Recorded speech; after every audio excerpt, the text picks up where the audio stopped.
Alors, le troisième poster que vous avez choisi, c'est un poster sur la dilatation endoscopique.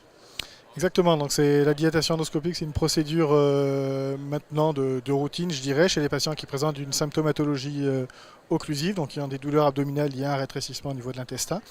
Et avant, on les opérait, puis de par les progrès de l'endoscopie, on a maintenant des techniques de dilatation où on passe un petit ballon dans le canal opérateur qu'on va gonfler, qui permet d'obtenir une dilatation. Alors jusqu'à présent, on a pas mal d'études qui ont été publiées, mais qui sont des études de petits effectifs, avec peu de patients.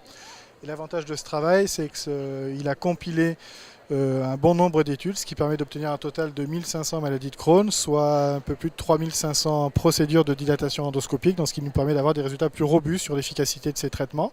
Donc ça nous donne des bons résultats à court terme, ça c'était connu.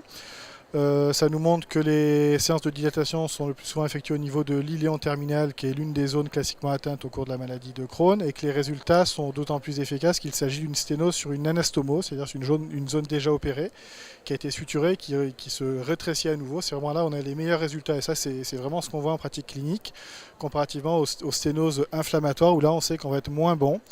Et les facteurs prédictifs de mauvais résultats et finalement de risque de chirurgie, c'est d'une part la longueur de la sténose. En général, les sténoses de plus de 5 cm, on sait qu'on va être moins bon. Et c'est le nombre de dilatations. Plus on est amené à réaliser de nouvelles dilatations, moins le résultat sera efficace et plus on risque de s'orienter vers la chirurgie. Merci beaucoup.